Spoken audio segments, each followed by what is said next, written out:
right. This is a great presentation that we're going to have today. This is one of the fundamental things that I think you need. Now, we have a great presentation to start us off, and this is the next step in creating or starting a business.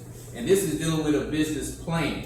But first, let me tell you a little bit about us. For those who don't know, we are the Entrepreneurship Council. And what we do is we work with the Chamber, Troy University, businesses in the community. And what we try to do is educate people on starting and growing a business. So if you ever want to know where to go, who to talk to, or what to do, this is the place to come when it comes to starting a business and growing your business.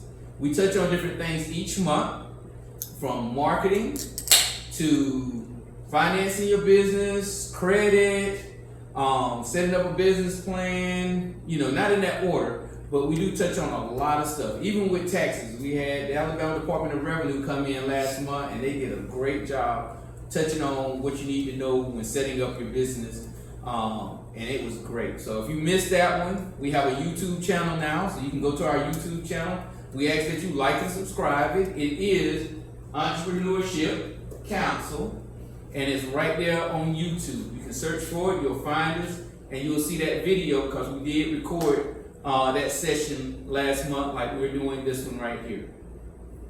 One of the things we like to do before we do a presentation is we like to find out about you guys.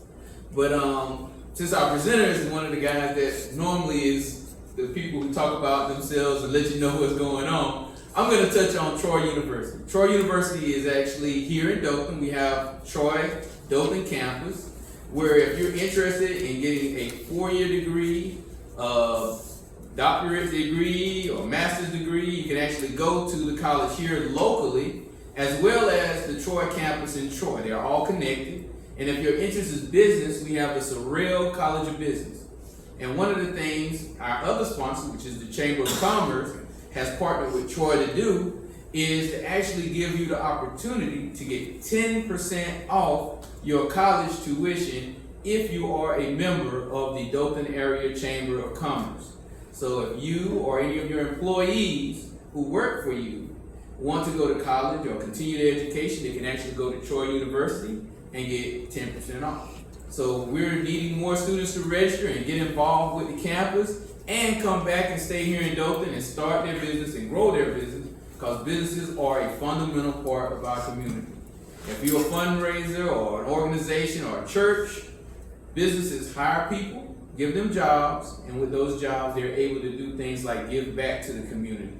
And that way we can do things like build our parks, roads, etc. And we do taxes and all that kind of stuff, which a lot of people don't like, but that once again funds our educational system. So, I'm going to move on. We see some more people coming in. So the next part of that is, I mentioned Troy, I mentioned the Chamber of Commerce, and I guess I need to mention myself. I forgot that. My name is Matt Royce Corbin. I am the chair and executive director, I guess, of the Entrepreneurship Council. And my business is computer print, etc. And if you want to know what I do, is I help businesses get anything they need with their name, organization, or church on it. In other words, we do printing, copying, we do web design, we do a little bit of all of those different things. And what we try to do is help you get your business out here so that people can find out about you. Because if they don't know about you, guess what? They can't support you. All right, so now we're going to move on. I'm going to move from the front row since Roger is the closest person. I'm going to let Roger do the next introduction. He's going to tell you a little bit about himself. And we'll go from there. All right, I think you're in the right place at the right time. And you have the right people. If you have any questions, any of you have any questions or anything that y'all need, you don't have to just do it here in the meeting. We have all our information online. And our website is www.entrepreneurshipcouncil.org. That's www.entrepreneurshipcouncil.org. That's our website, and you'll find all our contact information on there. So you can contact me or Dr. Richard Voss if you have some questions. If we cannot answer the question, we'll try to get you in touch with someone who can. One of our goals is to set up more either one-on-ones or group sessions with people who want to start a business to kind of see if we can do some maybe brainstorming and help them with things they need to do to get them off the ground. So with that said, these are functions, and everybody that comes here, everyone is someone you can contact. So like we had, like I said, the Alabama Department of Revenue last time, they're willing to answer any questions you have as with them. So, and their information is on our website for that last event that we have. So now, without further ado, I am so excited to introduce someone I've known for quite some time. I've known him for like well over 15 or 16 years. I've known him to be a great person who really cares about the community. He is very knowledgeable. He is a professor at Troy University. He's a good friend of mine, someone I know I can talk to if I need to about different things, and I know he'll do the same for you. Without further ado, once again, I'd like to introduce to you a great speaker, a great person, Dr. Richard Voss from Troy University, Sorrell College of Business. Thank you, thank you.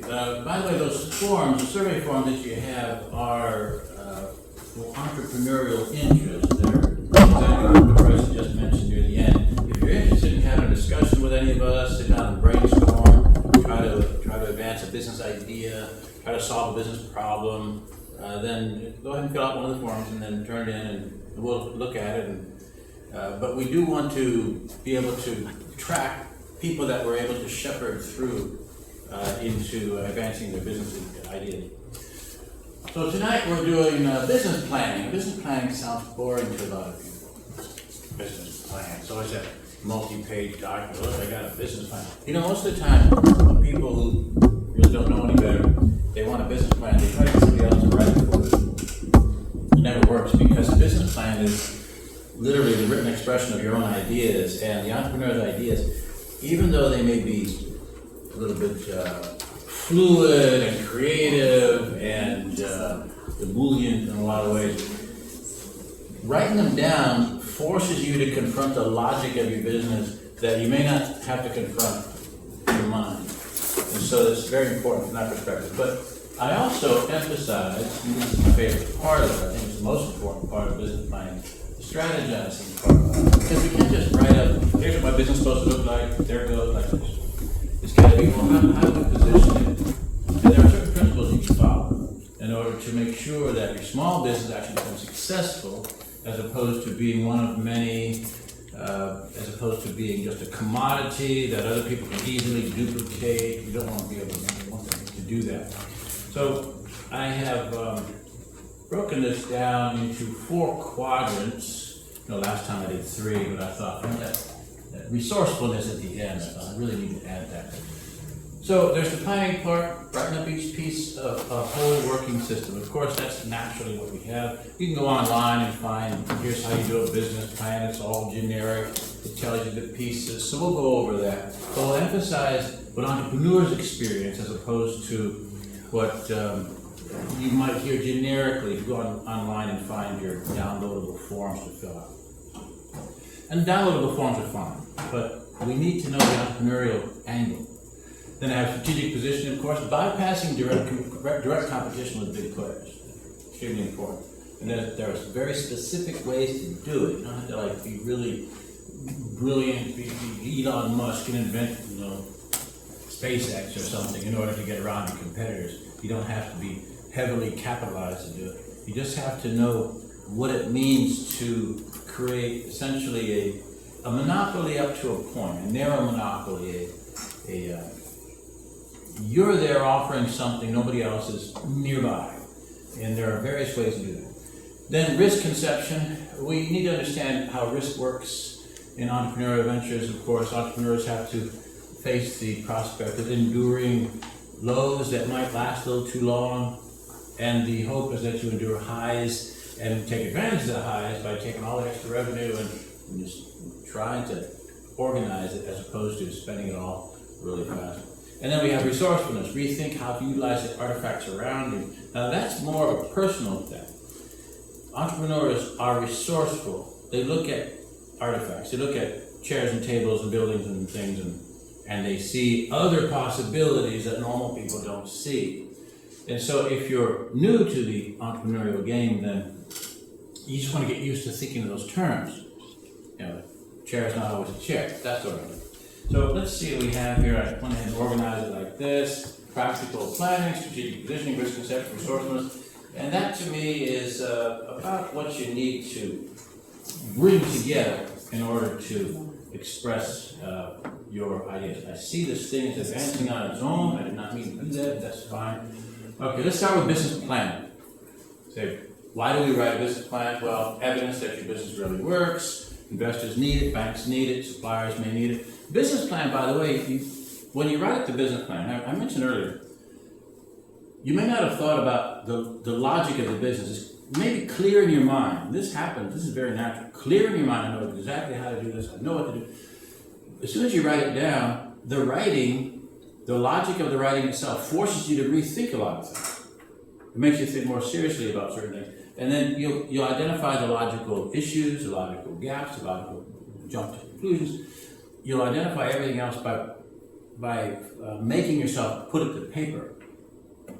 But other people also need to see it. One thing that new entrepreneurs often do is they create businesses that are essentially commodities. They create a situation in which the business is really just them working, instead of something that other people can say, oh, I see how you did it, you wrote it right here. Let me learn it too, and I can join you. Right? Without a business plan, it's very difficult to do that. It's more like a mentorship with nothing written down, and with all kinds of confusion. So guidance for everyone who partners with you, therefore co-owners, managers, strategic partners, and then this lets you focus, if you write the business plan down, to free you to pursue multiple goals. I say your entrepreneurial brain is big, but not that big. You write up the business, delegate more easily, challenge yourself, test the logic of your assumptions. All that is in the writing. So let's work through it a bit. Here's a formal definition of business plan. It's a fully detailed plan of action. According to Henrik and the gang, who are entrepreneurship researchers, written document describing all relevant internal and external elements and strategies for starting a new venture. Okay, that's cool. Plain definition is a how-to manual to guide someone else. In other words, construe in various ways, but if you can write down how to do your business from your perspective in your way, such that somebody else understands it and can emulate it, then your business can grow. But also, you have made yourself think more clearly about what it is that you have been engaging in. Cookbook, ingredients, and how to mix them. Roadmap, start point, end point, route. Okay, let's skip on to the next one. Okay, who writes it? The entrepreneur has to write it, or has to tell it to somebody who writes it. But you can't just say, yeah, I want to start a restaurant. Here, a young person who knows how to write, just write up something. You can't do that. In part because then the business plan is just fake, really. It's not truly your brainchild, but in part also because by the time you sit down with somebody like a bank who wants to know more about your business, unless you wrote it, you really don't know what's in it. So it does cause its own problem. You might say, well, that's sort of obvious. If I don't write it, then it's not mine. Yeah, but as I said, it seems like it's maybe most people try to get somebody else to write their business plan for them if they can't write it themselves, and they think it's just as good, and it isn't. It's got to be from you. So at the very least, you can imagine sitting down with somebody and saying, okay, my business is like this, and that person's sitting there writing it all down, and then ask some questions. You go, okay, well, actually, no, more like this. Yes, lastly, going through a conversation at the very least, so that what's written down ends up being your brainchild, even though somebody else may be penning it. Which is fine if you do it that way. So you never outsource a project. Ask for as much help as you need. A lot of times you might want to sit down with an attorney or an accountant, an engineer, somebody, and just say, hey, I have this idea, it works like this. I need to know the ins and outs. I need to know, I'm not going to run into a pothole someplace in my thinking. There are free or low-cost services. There's a Small Business Administration, there's the SBDC, there's SCORE, there's us, of course. There are universities, chambers of commerce. Again, this is the entrepreneur thinking through the business plan and saying, let me think, maybe I should discuss this particular idea with some folks who can give me some feedback, right? Mm-hmm. And then there are market events, HR events, networking. Networking, I'll mention it a few times as we go. Very important. Now here's generically a good way to construe this plan. This is 10 parts. Sometimes you're going to look up something up and it's going to say 11 parts, or 12 parts, or 9 parts, or 8 parts. This is about as good as you can get, in my opinion, because you have 5 parts that are the core. They're in blue here. That's the core of what runs the thing. And the other parts are like administrative formalities. They have to be there. So the introduction, the name, nature of the business, your statement of needs, you have a little executive summary of the business. That's basically a summary of the whole business plan all in one. Executive summary is like an abstract, but it's like longer, so not a whole page or a couple of pages. There's an industry analysis. That's actually a kind of a strategic analysis. You're trying to see who your competitors are, who else offers this product or service, and how do they do it? Am I going to just copy somebody in effect, or is it going to be different? You know, how can I make sure it's different? And the description of the venture. My business does this. My organization will do this. And of course, then you divide it up into a production plan, marketing plan, organizational plan, risk assessment, financial plan. We'll talk about each of those. And then there are appendices, all the voluminous stuff. You're looking at price lists and things so you can put together your financial projections, letters, contracts. You stick all that in the appendix. Okay, so the production plan. What do you mean production? Well, even a service has to have a production plan, so we're using the term a little bit loosely. But here are your standard categories. This is the business nuts and bolts operating, those little wheels that turn. This is what the production plan is. It's essentially your system of processes that take whatever you're using, whatever your inputs are, and produce something. It could produce a product or a service, it could be a retail environment. So I say the standard categories are probably these. You may be making a product that we consider manufacturing.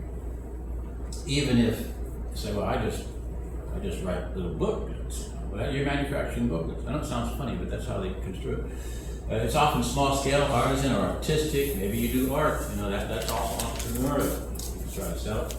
Selling the product, that's wholesale or retail. Usually it's retail for entrepreneurs. Purchasing from a source and selling locally. That's what you're doing. You're buying something from someplace and you're selling it to other people. And to do that, you want to make sure you're the only one in town doing it, if possible, because you don't want to be like, hey, I have this really special line of perfumes, and it's like somebody right down the block is selling you exactly the same thing. We don't want to do that. Offering value in action. It's just another way of saying services, teaching, tax prep, aesthetics, entertainment. These services, pure services, have to do with human interaction, such that the customer comes out having paid money for it, right? It comes out better, comes out different, comes out having experienced something. And then there is the indirect revenue stream, the nonprofits. Your intake is achieved through donations and grants. The nonprofits are also types of services in normal cases, most of the time. But they're often advocacy, awareness, this sort of thing, and you don't make money directly from the people who receive the information or receive the benefit of the enterprise.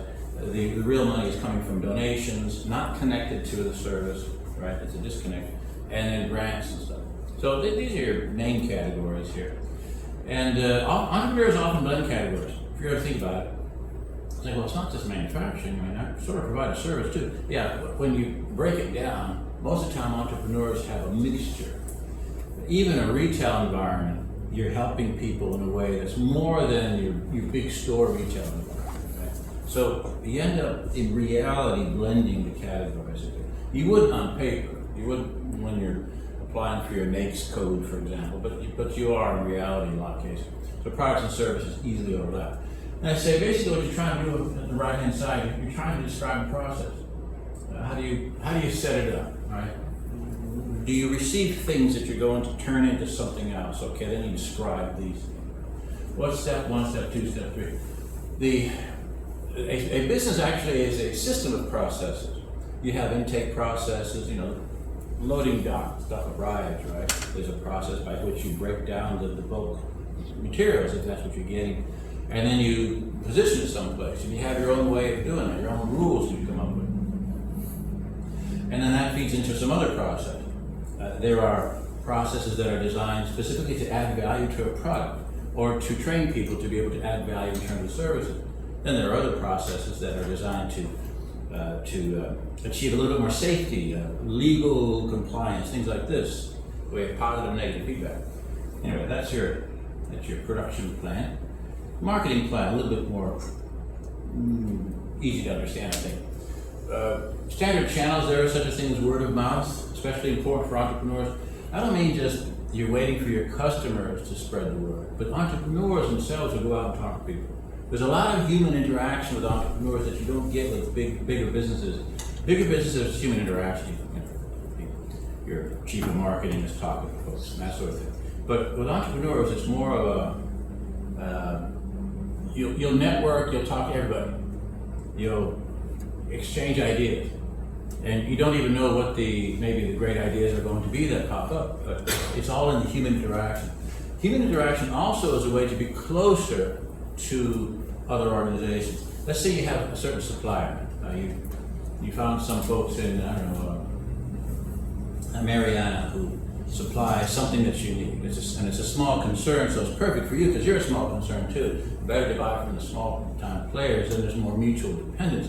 Then you make friends with the folks that see you talking to them. That's what I mean. Entrepreneurs will do that. We'll make friends, we'll create that sense that we can trust each other, and then you kind of go the extra mile. That's how the word of mouth goes. There are standard marketing approaches. The word of mouth is theoretically free, it takes time, but you can't really quantify it. Public displays, billboards, signage, print and social media, newspapers, platforms. You're going to be trying to figure out how much each of these things costs as best you can. These days you go on the internet and say, okay, how much does it cost to do a billboard in Dothan, Alabama? And I'll say, oh, here's some sources. And you'll use one, I'll say, well, if I want to use a billboard, then let me write that down, it costs this much, okay. Then you ask yourself, how much impact does it have, right? So what's likely to be the effect? That estimate impact down here in the bottom right, there's a lot of guesswork in that. You have to get used to this idea that, well, it's a billboard on the main drag in Dothan, Alabama. Okay, how many people are going to respond to that for my kind of business? How many people are in a car and you see that and you say, that's what I'm looking for? Versus, well, I don't care about that. You know, how much foot traffic is it going to generate? So you're guessing a lot, and then you're comparing what other people have, and you're putting together this stuff, this information, with a lot of uncertainty, but as best you can. Try to be reasonable. You don't say, well, if I have a billboard, everybody will come. Okay, well, you got to think that through very carefully. Especially events, fundraisers, awareness, charities. Entrepreneurs often team up as well. They join other entities to enhance visibility. They're supporting each other. They'll show up on stage, so-and-so having sponsored such and such, and all of a sudden once again, people are learning about your organization. So you want to estimate the cost, go on and find pricing for each option. Estimating cost is fairly easy these days, whereas estimating impact is a little bit more guesswork. All right, here's your organization plan. This is fairly simple. It's your little org chart, really. You just have to describe, it's going to be probably one page if you're a very small business. Who's the owner, who's the CEO, what are your office positions, and so forth. Sometimes you hire a few people, write them down. It could be that you're planning on expanding and that in the near future you want to add like a sales assistant, so you have to write that down as in your plans. But this, the organization plan for the new entrepreneur, like the sole proprietorship, where there's maybe only one person there, is not going to require too much. But that's a normal part of your business plan. And then we get a risk assessment. The most common risk category is, the risk assessment is a standard part of business planning. Risk assessments get complex and sophisticated with bigger businesses. With small businesses, the risks are you describing, what if this happens, what if that happens, and you're trying to work it through in your mind. So you write down, as a contingency, I'll go to my bank and tell them what's going on or whatever.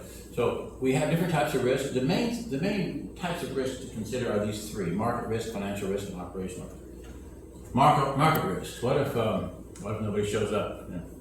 That's fairly standard. Right? What will you do? Say, well, I'm planning on having as a kind of a backup contingency, make sure that I can get through the time, knowing that with confidence that in the future some more people will show up, but maybe it'll take a little longer for my marketing to have effect.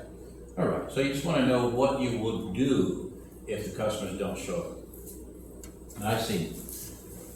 Do you recall Ursula Wilson in Clio, Alabama? Remember we talked with her? Mm-hmm. Yeah. Perfect example of, here's an entrepreneur. She sets up a health clinic. she knows she can do it because she has a lot of experience in the business. She's a senior level LPN, something like this. And so she works through this process. We helped her with her business planning so she was able to show the bank, yes, it'll work, and so she was able to get funding. But to make sure that she would have clientele, because I was concerned with this, you want to be close to capacity. You don't want to have people there like all the time. And I was thinking, what if only half the hours are consumed, with consumers, and half the hours are sitting around waiting for somebody to show up. So she went all over the place, not just making sure that she was publicizing in a way to pull in a lot of customers, but she went over to the correctional facility and talked with them, say, hey, can we do a little deal where all your prisoners come here for normal stuff? So yeah, cool. All of a sudden she has a reliable, regular source of clients, all because she just thought of, well, I'll bet there's some folks over there who need some help, so, in a health clinic. And so that's the sort of thing, that's the human-to-human contact, right, where you just going around exploring, and you say, let's see what happens. Maybe they say yes. And all of a sudden you've routinized your market as opposed to doing advertising and hoping they show up and you're kind of looking out there. So where are they? So she has been operating at capacity amazingly from a very early point. She's still successful up there after a few years. And Clio's a teeny tiny itty bitty place where all the businesses fail, and so she's succeeding. So, all right, so that's your market risk. Financial risk, there's a lot of financial risk. A lot of times you think, well, I'll just go ahead and take out this loan to help. So yeah, you got to pay the loan though, and you have to write that into your expenses, your projections. So yeah, loan payments, write that in there as a line. I always say use a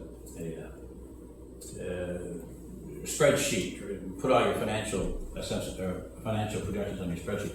But the financial risk part is a what if. Let me kind of back up for a second. Risk is an uncertainty that you could quantify if you could say, well, the likelihood is this, the probability is that, but the probability itself is often really difficult to figure out. And so you just have to be like, this big thing may happen. So generally speaking, what would you do? What if a meteor came and hit my business? Well, that'd be pretty bad. What's the likelihood? Well, it's about 1 in a zillion, whatever that is. So you see, the risk is always an impact number, how bad it will be, times the likelihood of it.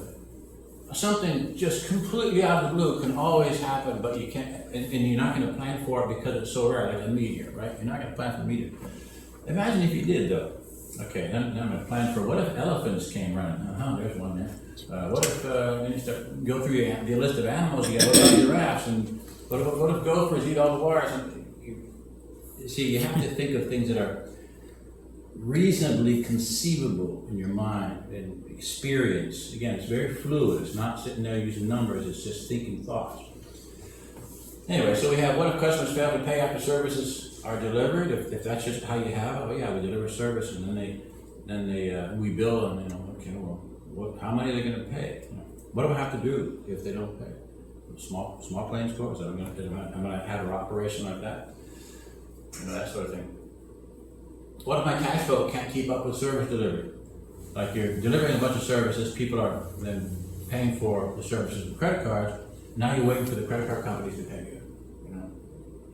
That sort of thing. So you think these things through, depending on the nature of the business. For example, there's this idea of suddenly everybody's coming to your business. They all want your services. You're like, and you're trying really hard to keep up. You're delivering a whole bunch of services. They're all paying with credit card, and then there's this lag that hits you because of how much you just had to spend just to keep up with it. So we work through the risk. And the risk assessment is essentially, you categorize it in the business plan, and you describe each one and what you'll do if it happens, sort of thing. That's kind of what you do. It's not going to be really advanced. We're not going to use any Bayesian analysis, anything like this. Operational risk. You know how the business operates. That's basically your production plan. What if some piece of the operation on which you rely is outside your business? What if it doesn't show? A key supplier suddenly, I have a supplier. What if the supplier suddenly doesn't supply? If you have one supplier of a key source of something or other, key input, that can be pretty bad. What if I can't produce as quickly as needed? So these are, you brainstorm these possibilities and you write them in there. Now, think about this. The whole idea of the risk assessment is that you will have thought through, and you will say, okay, I hope this doesn't happen, but if it does, I'll do this, I'll do that. But it also then communicates to people who might look at your business plan to consider investing or loaning money. It communicates to them that you've seriously thought it through, you haven't exaggerated stuff. If you have a risk assessment, that means you've really thought through the possibilities as opposed to, oh, everybody's gonna love it, we're gonna be making bank, we're gonna make $1 million in the first year. They know that you're not exaggerating. So it communicates not just the fact that you looked at the risk, but the fact that you are being realistic with all of your assessments. Other risk types include strategic, technological, competitive, reputational, legal. What if you do something that requires a little legal authorization and you sort of neglect it, and then you're like, well, what's the chances that someone's going to get me? Well, yeah, you probably want to look at that sort of thing. Okay, and then here's the financial plan. Now the financial plan ends up being this big spreadsheet looking thing. Normally we'll put like month by month on the spreadsheet, right? Your revenues and your costs. They can be all broken down into little pieces so that you can be really nitpicky about this. My rent's going to cost this, my phone's going to cost that. Here's the deposit that I have to pay. All these little itty bitty things, little tax here and tax there. So that's what I say, on a spreadsheet, by the time you're done, you have to kind of squash it to fit it into the business plan if you do it right, because usually a lot of little categories of costs. Revenues will have a few categories, 1, 2, 3 categories. You may have your revenues listed by different products, different services, different events, different kinds of customers, that sort of thing. I know Ursula Wilson she had 3 different kinds of customers in terms of how she would receive reimbursement from. Either there's direct pay, and there's private health insurance, and there's government health insurance. Each one has a different impact. Each one has a different cost structure associated. That's what she did. So put it all on a spreadsheet, and we can certainly help you with that. It's tedious, but it's not inherently difficult. It's just tedious. A lot of little bitty numbers. And in the end, interesting thing about the financial plan is that when you're trying to figure out how much you should be charging for your service, by the time you figure out all your costs and you figure out about how many times per month, let's say, you're going to be delivering a product or a service, you can kind of tell how much you should be charging for. And then you can say, whoa, we have to charge way too much for that. We have to rethink this, right? So it's you're going to get a balance between costs and revenue. All right, so that's a standard business plan, and there's no way to go through every detail of the business plan in a session like this, and you go away fine. It's an introduction so that you can say, okay, I'm going to put a business plan together. Let me sit down and talk with some folks. Or let me download some of those forms from the SBA or something, and let me see if I can fiddle with them, and then I'll come back to the Entrepreneurship Council and ask questions. So it gives you a framework to understand what you're looking at. Then we get into your risk conception. Now, I'm not talking about risk as analysis. I mean, this is just to understand what entrepreneurs face in terms of risk. So here's your big business there on the left, your mainstream business. This is like a big ship. See, it's the same waves, same water, same out there in the ocean, same storms and things. But that big ship's pretty stable because it's so big. The little bitty ventures down here on the right-hand side, they're going way up and down and up and down. They're feeling everything. They're small. Simply because they're smaller. So that's volatility or risk. You can have great revenues and you have no revenues, right? It's like it's just that waviness between the two extremes.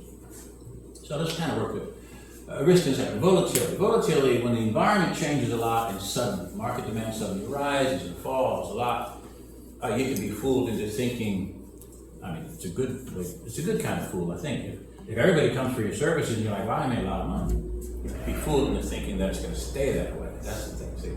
So you have to think in terms of, if I'm making bank now, this might be one of those big waves going up, and maybe it'll go down after. I need to be ready for it. So I'm going to make sure I funnel the money in the right ways and then over time you'll get to know how volatility actually works. Seasonality is a type of volatility, but you can sort of predict it once it happens. Too much sudden demand for your product or service, can you keep up? Right? That demand seems good, but suddenly everybody's knocking on your door wanting that product, and you're like, I got to make more product. I don't have time, right? That can be a problem. Sudden loss of demand, of course, that's the thing we usually worry about. can you survive? The size matters. The smaller you are, the bigger the ocean is by comparison. So you need a breakwater, a river, or a lake, and that starts moving into the direction of strategy and how strategizing correctly helps control this volatility. So here I say risk translates into a value of some kind. Whatever reduces your risk is valuable. Now I don't mean you hide and therefore you're valuable. You got to be out there exchanging. You have to be out there selling. There's no way around it. But whenever you experience risk, you can calculate what the value is of, let's say your business grows a bit and you hire a few folks, and then you hire, now we'll get into hiring, right? You hire somebody to manage operations. Like, why do we pay these people more than, let's say, somebody to answer the phone? Why? Because they know more?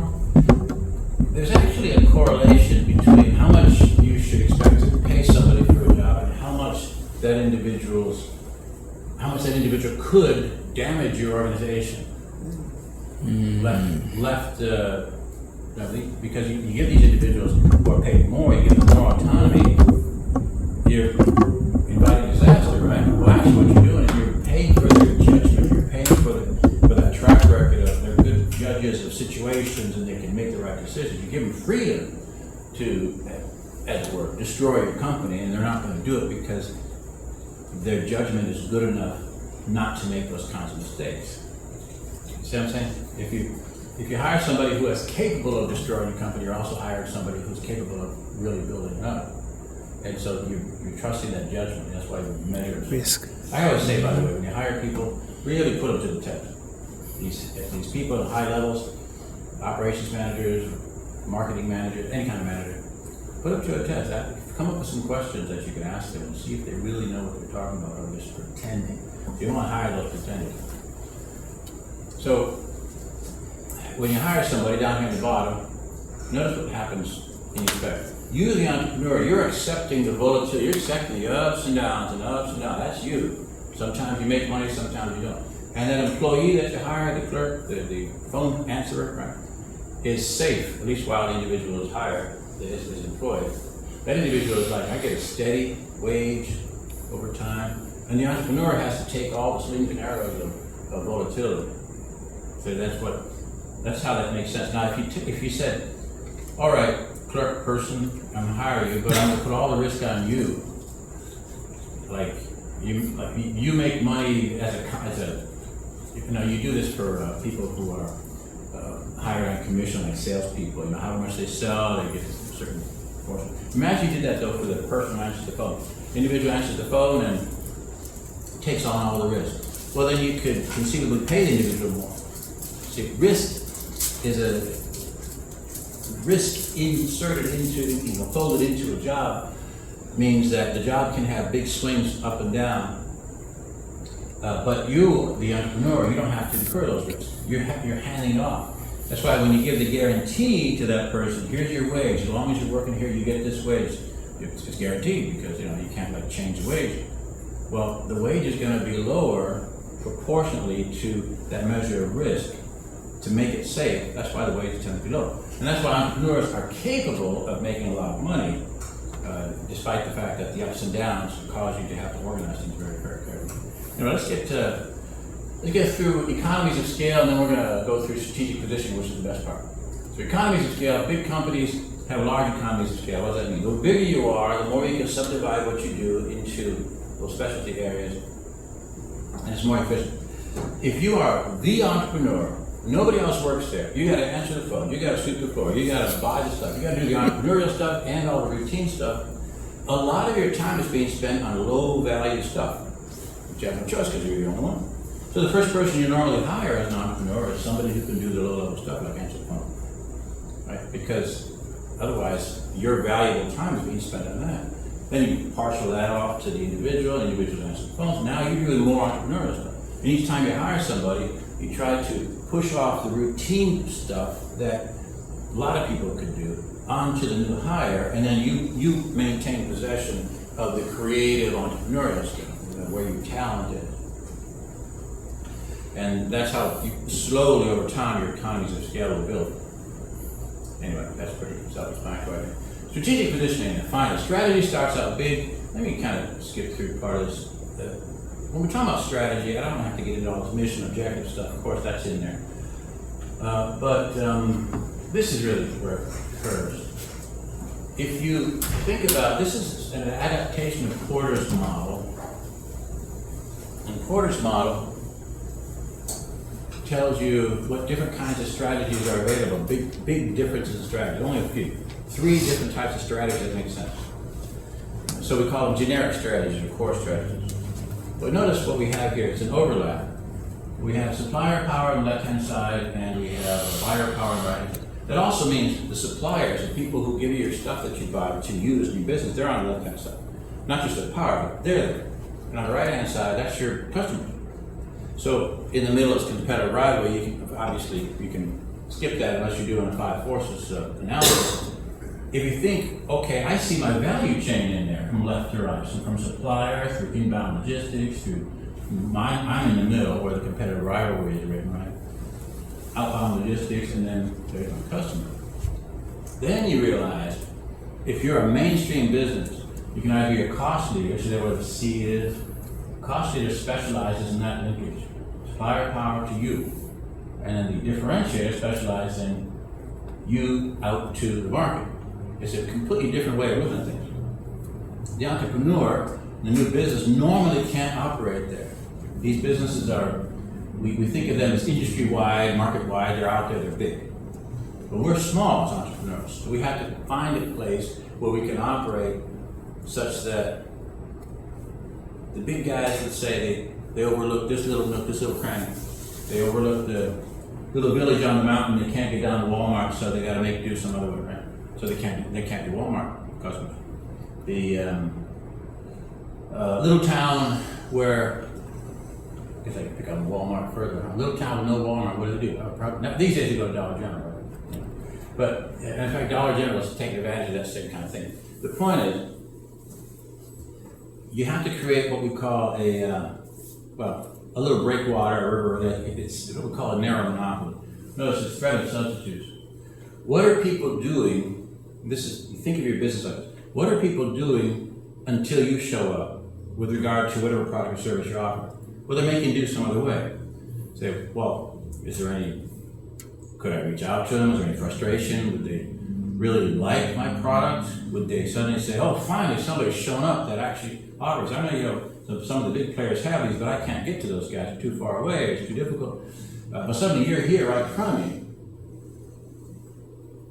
They're no longer substituting. Remember the ultimate substitute, it says threat of substitutes down there in the bottom, right?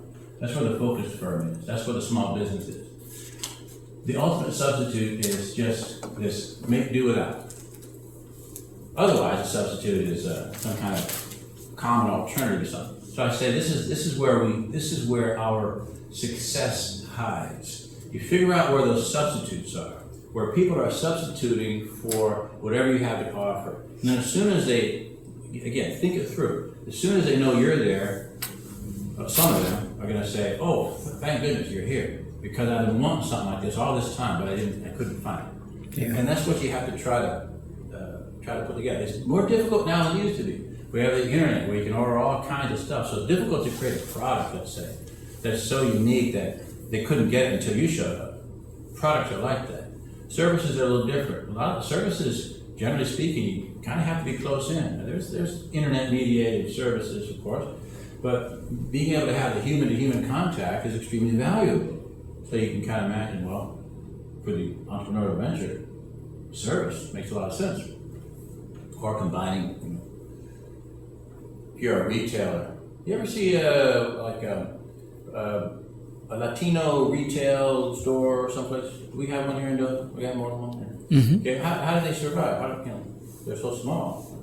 Well, they have a captive audience, right? People are like, finally you showed up, I need some of that stuff. And food is food, so it's not quite as easy to put that on the internet, So, yeah, figure out what they need and carry it to them, as it were. Troy University did that back in the day. In fact, we did essentially this sort of thing. Even though we're a standard university, we're considered a regional university. Back in the early 60s, somebody came up with this idea of, well, these military people, they just can't get to class. To get to class, you have to travel and stuff. They're out on military base. Well, maybe we could talk to some of the folks there on the military base and see if some of our professors could just go over there and find a room and teach them directly.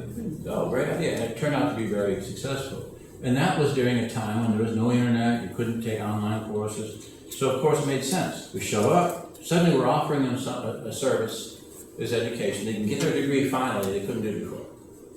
And nowadays, technology's caught up with us, but during that time, it made a lot of sense.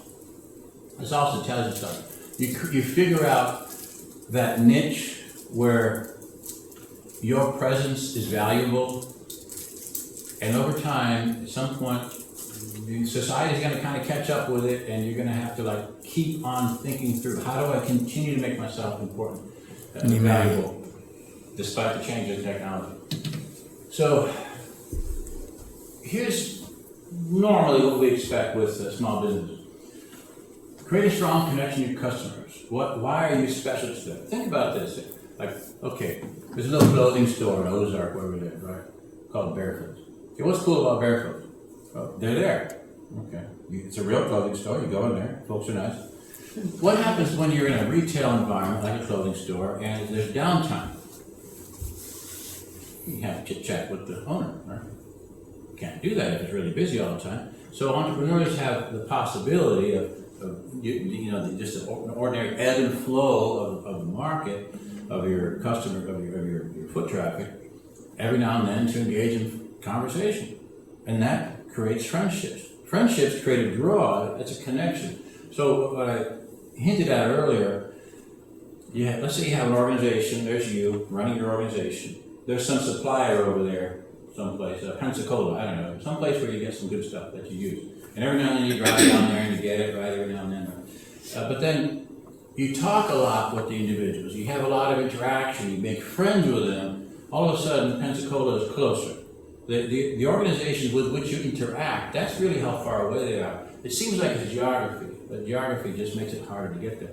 As soon as you make really good friends with folks, all of a sudden you have made those other organizations on which you rely closer to you.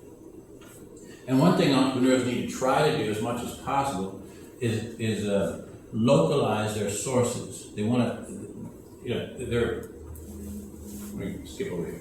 Notice this. The entrepreneur's principle is to link suppliers with buyers in a way. It's a bit abstract to think of it this way, but you're trying to pull suppliers and buyers close together. But it isn't that you're trying to make them meet like doing speed dating or something. It's that you're the mediator, you're the intermediate position. To the extent that your customers are close, because entrepreneurs normally expect the customers to be close by, not far away.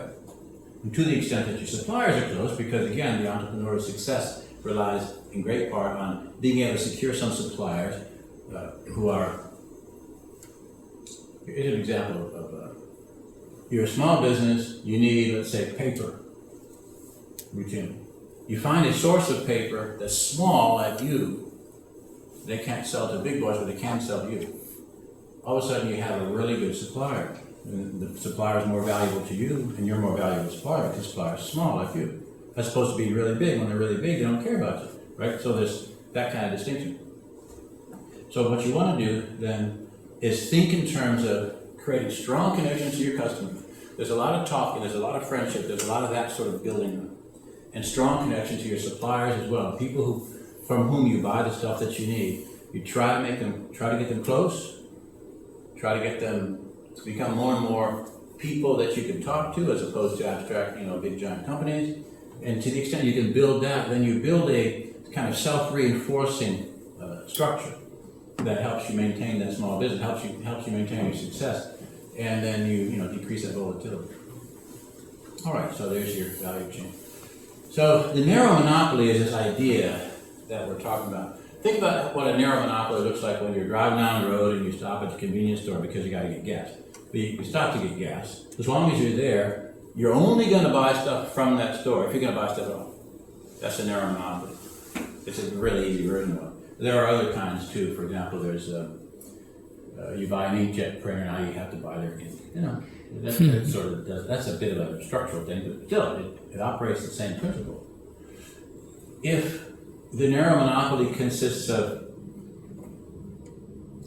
everybody who knows you likes you and they would prefer to go to you than somebody else, well, then it works as well. So, how do you explain McBroy's success? I always think of you. I talk about you a lot with other people. I'm like, yeah, you know, McBroy does this, and because it's not just that you offer services that are, it's just really hard to get the same kind of like designing the logos and things like that, all the creative stuff. That's a big part of it. But the people know you and they can trust you. That trust thing that comes out of the friendship thing, right? They come back to you instead of thinking, well, let me see, I'm gonna go online and find the cheapest option. They say, no, I'm gonna go with Royce. I know he can help me. Easy, right? So the trust draws you back. You go back to the people that you trust. And so that's, it may seem a little trite to say that, but that's where the self-reinforcing bonds come from between you and your suppliers and you and your customers. All right, so resourcefulness. Entrepreneurs are always learning. I don't have too many slides on resourcefulness, but I wanted to add these. Experience is good, even if bad. That's how entrepreneurs get used to thinking. Oh, I made a mistake there, but now I know better, and so I get up and start. People who are not into the entrepreneurial mentality will fail and feel really bad and get scared maybe and run off, and then go back into working with somebody. So this resourcefulness idea, the learning aspect of it, is telling you that I've got to get used to thinking a certain way as an entrepreneur. I can't just assume that it's all going to be great and glorious, and when it's not great and glorious, I can't assume that's bad. I can't assume that it's bad until it becomes good. So experience is good, even if bad. Fall down, get back up, no problem. Nothing is beyond rethinking. Just because no one has thought of it before doesn't mean that it can't be done this way. So we're going beyond the practical side of things, and we're looking at the reimagining aspect of things. The reality is there to be discovered, even when you already know the answer. A new answer will eventually manifest itself. This is getting a little bit heady, but all right. Then we get into networking. What do you get out of networking? What's networking? Well, you meet people, you talk to them, you exchange business cards, you chit-chat. You meet people. It's human interaction. You're creating, it seems like it's just people talking to each other. No, but it's creating bonds. People remember. And it isn't even the practical, oh, I met somebody who can solve this problem for me. He said, I met somebody and I trust him, and he might know something about this thing that just came up. I think I'll call him. It's all like that, right? It's people get to know each other, and then what you find is that there's a certain complementarity. It's very loose and fluid and creative. There's a certain kind of complementarity among the people who exchange ideas. It is never a cookie cutter. You solved this problem for me from the networking. It's that I got to know you. Hey, I saw you again at the next networking breakfast, and that sort of thing. So human interaction breeds ideas, not just sharing what we know, but synthesizing new understandings. And so I come up with this conditions of successful networking. Positive affect. That means that's psychology word, affect. It means feeling. People are feeling good when they're together. That's why we often serve pizza and stuff, right? Because people feel better. Positive vibes, having fun. When you want the networking to produce new ideas, this would be the recipe for it. People are feeling good, having a good time, and then there's some kind of clash of ideas, contradictions, challenges. I'm not saying we build those into our networking events, but that would be a way to create more creativity. You have like a debate or something, but it's all good fun. And conception of a clear overarching goal, everybody knows why they're there. Then this combination creates all kinds of new ideas that no one's ever thought of. The creativity comes out of this combination. All right, then we get our Slack resources, of course. Got to talk about Slack resources. That's why Russ often does bring this up when we're on stage, and then he says, and Dr. Voss will talk about it, and then he doesn't let me talk about it. Slack resources are people, spaces, and tools. There are three categories. And so it's no coincidence. People, spaces, and tools. What is that? Those are actually the three types of resources that Adam Smith talks about. So it's the basic economic structure. It's land, labor, capital. Land is spaces, labor is people, capital is tools. So think in terms of this. You find some people who are experiencing downtime, they're interested in something, they're in search of a sense of purpose, they have a similar trajectory as yours, and you can take advantage of that and get together, and then the people become of value to you. What do you use? Well, the people, in some sense, are waiting to be used, in a manner of speaking, and so all of a sudden they join you and you get used. I know it sounds funny, but you see what I'm saying? People who have downtime, people who are interested in what you're doing and don't mind that extra time in the evening devoted to it. That's slack resources in the form of labor now being applied to something. Spaces are easier, hidden, empty, underused, unrecognized, where connections can be made, work can be done. Like, oh, I have this old warehouse, it's in pretty good condition, but I just never use it. Well, I could use a warehouse, right? That's a very simple connection, it's a very simple example of slack resources. Oh, we have this kitchen that we just never use because we just don't know how to hook it up into any kind of process, but since you came along and you can use a kitchen, well, hey, let's talk about it, right? Slack resources. And you see the medium through which slack resources meet entrepreneurship is the networking. It's the exchange of information. Then tools, artifacts of potential utility or something.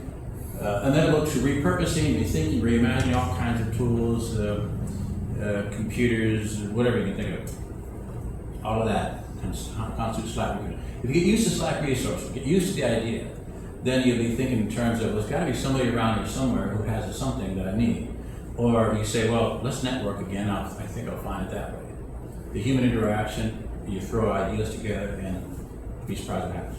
So, to conclude, we say we are here to help. Education, networking, inspiration. Courage comes from you, of course. You got to trust your instincts, but keep it burning, be flexible. And I finish with this little blurb. Entrepreneurs ride the waves of a mysterious kind of faith in the virtue of their efforts when they work. You'd say, in working on that thing that we believe in, we're doing good. We're not just trying to make a profit. We're doing good. Right? That all will ultimately work out for the best. And that is it. So, with that said, you can either clap or ask questions.